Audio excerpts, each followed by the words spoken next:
तो बेसिकली विधानसभा इलेक्शन जे आता 20 नोव्हेंबरला होणार आहे त्याच्यासाठी आतापर्यंत काय कारवाई झालेली आहे आणि पुढील 2 दिवसात काय होणार आहे त्या संदर्भात आम्ही आणि CP साहेब SP साहेब थोडक्यात सांगते.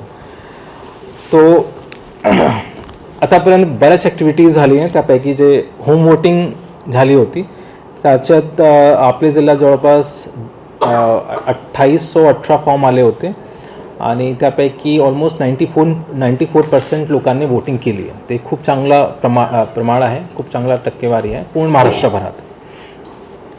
तसेच पोस्टल बॅलेट ची वोटिंगसुद्धा सेकंड ट्रेनिंग दरम्यान करण्यात आली होती. जे आपला स्टाफ आहे, ट्रेनिंगचा स्टाफ आहे इलेक्शनसाठी जे लागतात आणि आपला जे ट्रेनिंग इलेक्शनसाठी जे स्टाफ लागतो आणि सगळा पकडून सिव्हिल आणि पोलीससाठी सगळा पकडून तो जवळपास 12,790 लोक ड्युटीवर राहणार आहे. त्यापैकी सेकंड ट्रेनिंगपर्यंत ऑलमोस्ट 85% लोकांनी पोस्टल बॅलेटची वोटिंग केलेली आहे. तो हे सुद्धा एक खूप चांगला प्रमाण आहे. मागच्या वेळी तुम्ही लोकांना सुद्धा माहिती असेल की पोस्टल बॅलेट संदर्भात काही तक्रार आली होती, म्हणून यावर्षी ह्या विधानसभा इलेक्शन दरम्यान CO ऑफिसने सेंट्रली एक SOP तयार केली आहे आणि ऑनलाईन फॅसिलिटीसुद्धा प्रोव्हाइड केली होती. त्या ऑनलाईन फॅसिलिटीमुळे यावेळी पोस्टल बॅलेटची जी प्रक्रिया आहे ती खूप स्ट्रीमलाईन झाली आहे. म्हणून 85% लोकांनी ऑलरेडी वोटिंग केलेली आहे पोस्टल बॅलेटच्याद्वारे आणि बाकी काही लोकांचे जे पोस्टल बॅलेट प्राप्त झाले नव्हते त्यांचे आता परवा प्राप्त झालेले आहे. 16 तारखेला औरंगाबादला सेंट्रल एक्सचेंज होता, तो त्यांचे बॅलेट आता प्राप्त झाले आहे. त्यांची वोटिंग आता उद्या डिस्पॅचच्या दरम्यान त्यांची करून घेणार आहे आपण. हे खूप चांगला प्रमाण आहे दोन्हीच्या, होम वोटिंगच्या सुद्धा आणि पोस्टल बॅलेटचा सुद्धा. तिसरा विषय आहे इलेक्टोरल रोल संदर्भात. तो इलेक्टोरल रोल संदर्भात तुम्ही ह्या विषय संदर्भात MCCचे पूर्वी खूप काम झालं, विशेष करून लोकसभानंतर खूपच काम झाला होता. प्रत्येक वेळी आपण प्रेस कॉन्फरन्स घेतली, मीटिंग घेतली जे पॉलिटिकल पार्टीजची आहे आणि जिथे जिथे डिलिशन झाले होते किंवा नवीन ॲड करायचे होते ते सगळे ॲक्टिव्हिटीजसुद्धा आपले RO मार्फत झाली होती. म्हणून त्याचा रिझल्ट आहे की ह्या दरम्यान MCC दरम्यान एवढी मीटिंगा घेतली गेली आहे पॉलिटिकल पार्टीजचे सुद्धा आणि कॅन्डिडेटचे सुद्धा. लेकिन इलेक्टोरल रोल संदर्भात, मतदार यादी संदर्भात कुठली प्रकारची तक्रार आतापर्यंत प्राप्त नाही झाली कोणतेही ROकडे किंवा आमच्याकडे. तो म्हणजे ह्याचा अर्थ हेच आहे की ज्यांचे नाव इन्क्लूड करायचे होते सर्वांचे नाव आहे मतदार यादीमध्ये आणि या संदर्भात पॉलिटिकल पार्टी किंवा कॅन्डिडेटमार्फत कुठली तक्रार यावेळी प्राप्त नाही झाली आहे. तो एक खूप महत्त्वपूर्ण बाब आहे की मतदार यादी आपली व्यवस्थित आहे. तसंच वोटर स्लिप डिस्ट्रीब्युशन संदर्भात खूप यावेळी फोकस करण्यात आला होता, जेणेकरून प्रत्येक मतदाराला स्लिप मिळाली पाहिजे, त्याला कळला पाहिजे की त्याचा पोलिंग बूथ कुठे आहे, यादीमध्ये नाव कुठे आहे. तर ह्या विषयावर सुद्धा खूप काम झालेलं आहे. ग्रामीण भागातसुद्धा वाटप झाली आहे, शहरी भागातसुद्धा वाटप झाली आहे. मनपाने आणि जिल्हा परिषदने एक हेल्पलाईन नंबरसुद्धा दिला होता की ज्यांच्याकडे नाही आले आहे वोटर स्लिप त्यांनी फोन करावे आणि त्या ठिकाणीसुद्धा BLOला पाठवला गेला आहे. तो बऱ्यापैकी आपल्या जिल्ह्यात वोटर स्लिप डिस्ट्रीब्युशनचं काम कंप्लीट झालं आहे. शहरी भागात काही ठिकाणी नाही मिळाली होती, लेकिन तिथेसुद्धा BLO आजसुद्धा जात आहे आणि वोटर स्लिप डिस्ट्रीब्यूट करत आहे. या व्यतिरिक्त चौथा जे विषय होता EMF संदर्भात. आता आपला पूर्ण फोकस ह्या विषयावर आहे की मतदार येणार आहे 20 तारखेला वोटिंग करायला. जेव्हा तो येत आहे तेव्हा त्याला कुठल्याही प्रकारची अडचणी आली पाहिजे. जे सोयीसुद्धा प्रोव्हाइड केली जाते पोलिंग बूथवर ते आपण सर्व करत आहे, त्याची दक्षता घेतली गेली आहे. आणि शेवटचे 3-4 दिवसातसुद्धा जे प्रशासन आहे पूर्ण ह्या कामावरच लागलं आहे की जे सुविधा प्रोव्हाइड करायची असतात, जे शेवटची क्षणासुद्धा आपल्याला करावं लागते, जसे शेड तयार करणे प्रत्येक पोलिंग बूथवर, साफसफाई करणे. बऱ्याचदा वॉशरूम असतो लेकिन तिथे सफाई नसते किंवा पाण्याची अवेलेबिलिटी नसते. तर या संदर्भातसुद्धा कॉर्पोरेशनमार्फत आणि ग्रामपंचायतमार्फत आता कारवाई सुरू आहे.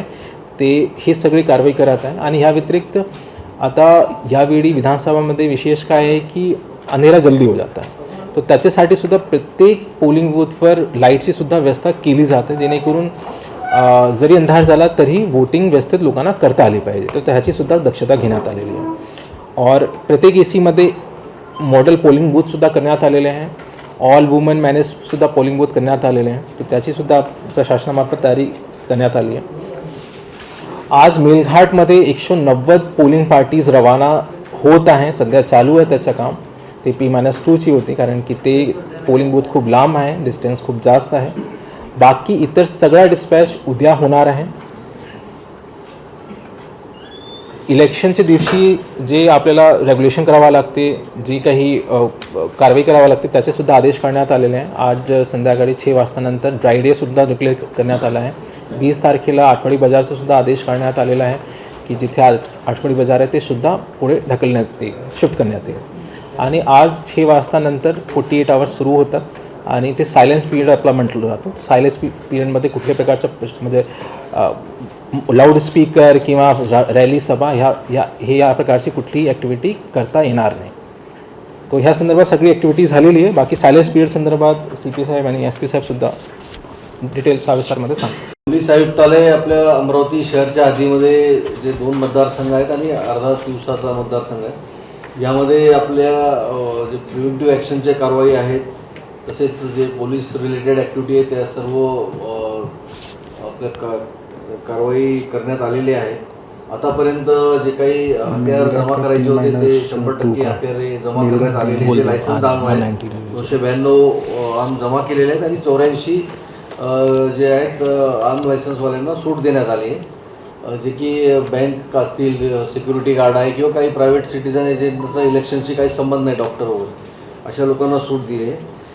एकूण ह्या दरम्यान आतापर्यंत म्हणजे कालच्या रात्रीपर्यंत 970 लोकांवर म्हणजे ह्या कालावधीमध्ये 15 ऑक्टोबरपासून जी कारवाई सुरू आहे 970 लोकांवर प्रतिबंधक कारवाई केलेली आहे शहरामध्ये.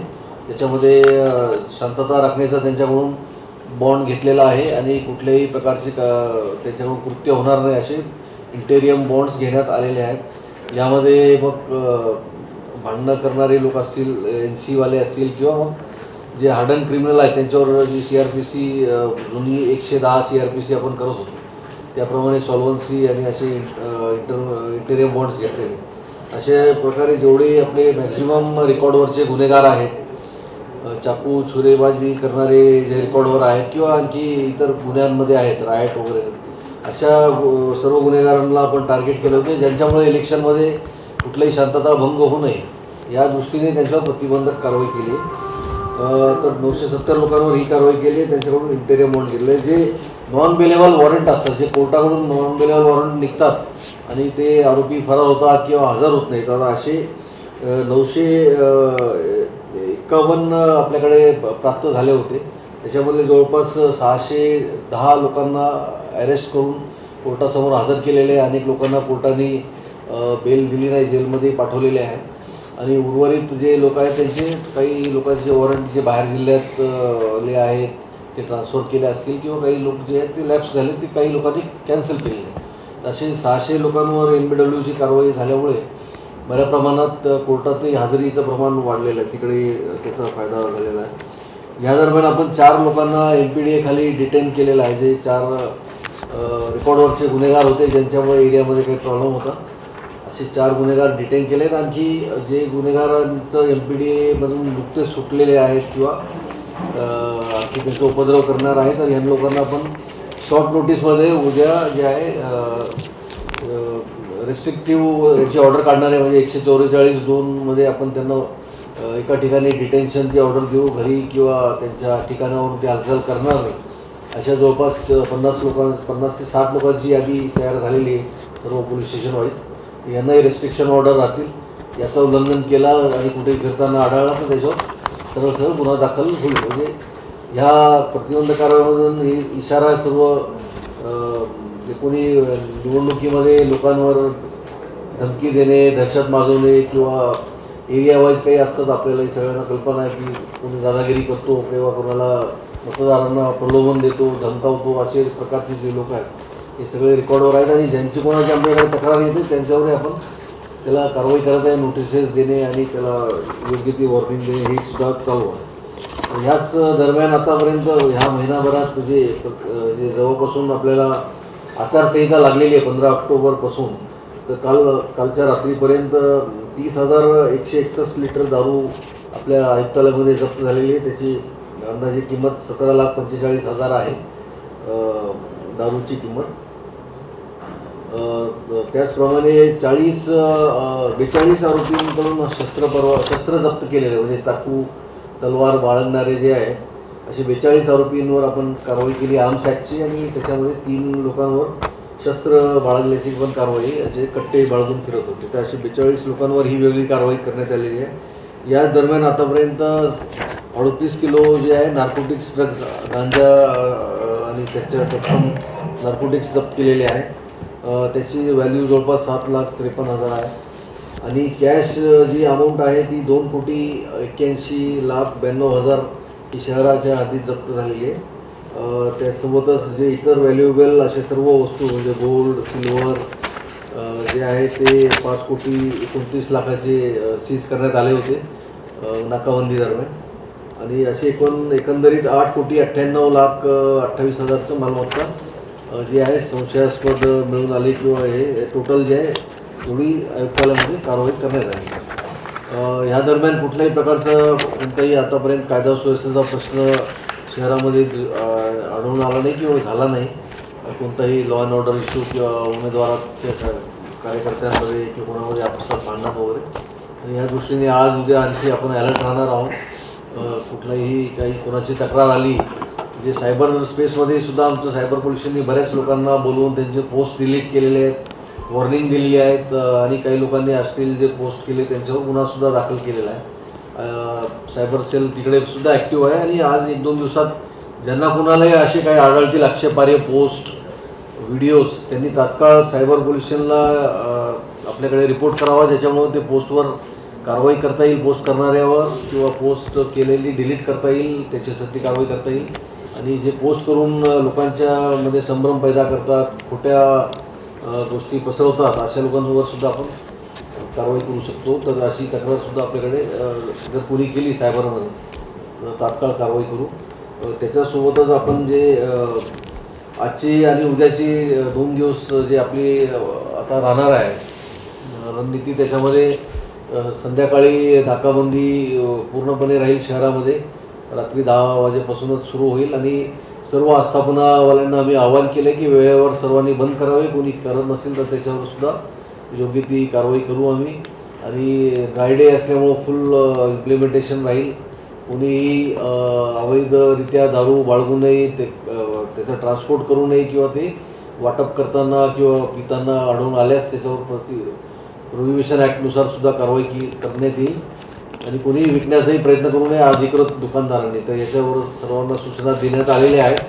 पूर्णपणे ड्राय डे राहील, याची आपण इम्प्लिमेंटेशन करू. आणि या दरम्यान कोणाच्या तक्रारी जर आल्या किंवा कोणाला माहिती मिळाली की कोणी दारू वाटप करत आहे, विक्री करत आहे, त्यांनी 112वर डायल करून कळवावे किंवा नियंत्रण कक्षाला कळवावे. माझाही नंबर आहे सर्व मॅक्झिमम लोकांकडे.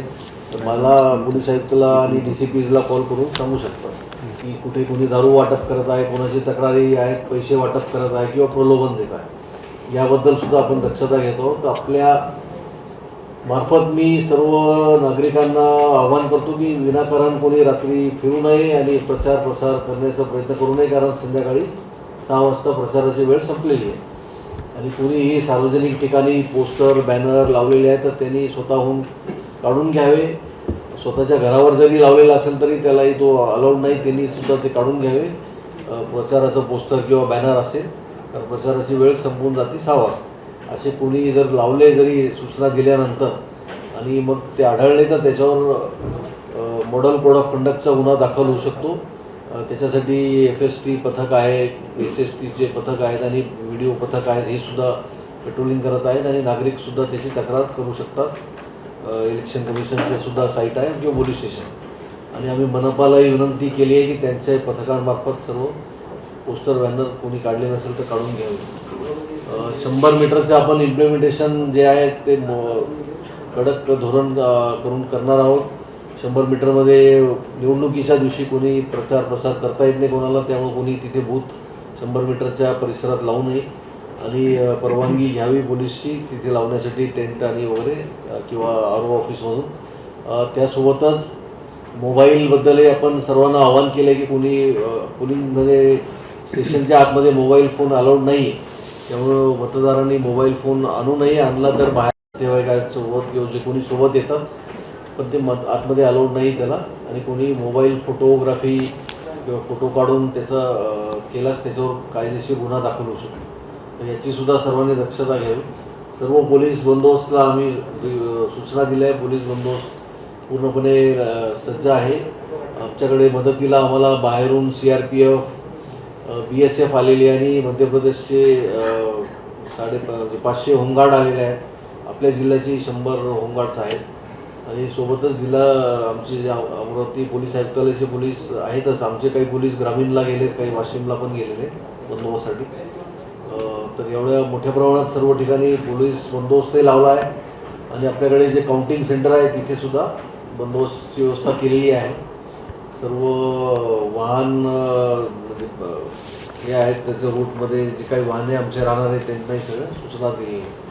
तरी ह्या दरम्यान कोणालाही काय ऑब्जेक्शनेबल आढळल्यास आपल्या मार्फत मी परत आवाहन करतो की तात्काळ आम्हाला कळवावे. पोलीस नियंत्रण कक्षाला किंवा DO ऑफिसला कळवलं तरी त्यांच्याकडून आम्हाला माहिती येते. त्याच्यावर कुणी अवैध कारवाई करत असेल तर तात्काळ पोलीस कारवाई करेल. सर्वांनी जे आहे नागरिकांनी सहकार्य करावे आणि सर्वांनी शांततेत मतदानात सहभागी व्हावे. कोणीही कायदा व सुव्यवस्था मोडण्याचा प्रयत्न करू नये असे मी सर्वांना आवाहन करतो.